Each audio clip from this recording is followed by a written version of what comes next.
اعوذ باللہ من الشیطان الرجیم بسم اللہ الرحمن الرحیم۔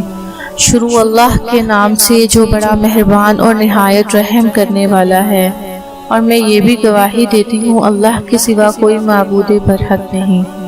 اجوا چینل کے دیکھنے والے تمام بہنوں اور بھائیوں کو السلام علیکم۔ ایک مسلمان کو سب سے زیادہ فکر اپنے دل کو زندہ رکھنے کی ہوتی ہے۔ زندہ دل اللہ تعالیٰ کا ذکر کرتا ہے، اس میں رغبت ہوتی ہے، وہ آخرت کے کاموں کو ترجیح دیتا ہے اور جسم کے تمام اعضاء کو اللہ تعالیٰ کی عبادت یعنی اس کی رضا والے کاموں میں لگائے رکھتا ہے۔ اور اگر خدا نخواستہ دل مردہ ہو جائے تو اس پر شیطان کا قبضہ ہو جاتا ہے، اور شیطان اپنی زہریلی سونڈ اس میں گھسا کر نافرمانی اور گناہ کے گندے اثرات اس میں ڈال دیتا ہے۔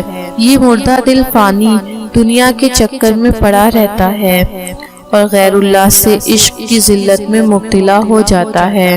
خلاصہ یہ کہ جس کا دل زندہ، اس کی آخرت زندہ اور سدا بہار، جس کا دل مردہ، اس کی آخرت مردہ اور ویران اور عذاب زدہ۔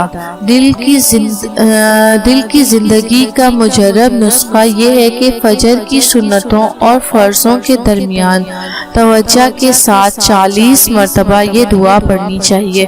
یہ دعا آپ کو اسکرین پہ بھی نظر آ رہی ہوگی کہ یا حیو یا قیوم لا الہ الا انت برحمتک استغیث۔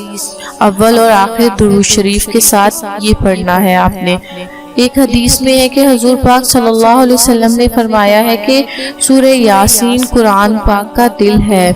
بس سورہ یاسین کی تلاوت دل کی مضبوطی کا بہترین علاج ہے، کیونکہ دل کو دل ہی نفع دیتا ہے۔ وہ افراد جن کے دل کمزور ہو چکے ہوں، وہ چند دن تک ہر نماز کے بعد توجہ سے یاسین شریف پڑھیں، یا کسی بھی ایک وقت میں 5 مرتبہ پڑھ لیں۔ یہ ممکن نہ ہو تو صبح شام پڑھ لیا کریں۔ دل کی کمزوری اور بدخوابی کا علاج: اگر جس شخص کا دل کمزور ہو گیا ہو اور اسے ڈراؤنے خواب ستاتے ہوں، وہ فجر کی نماز کے بعد 11 مرتبہ یہ دعا پڑھے۔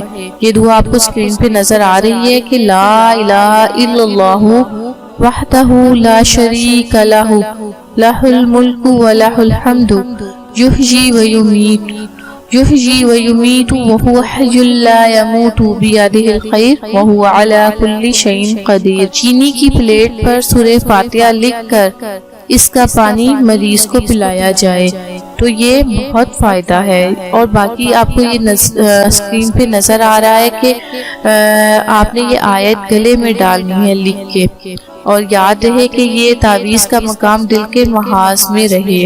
امید کرتی ہوں آپ کو میری یہ ویڈیو پسند آئی ہوگی، اور نئی آنے والی ویڈیوز دیکھنا چاہتے ہیں تو پلیز میرے چینل کو سبسکرائب کر دیں اور لائک کر دیں۔ شکریہ۔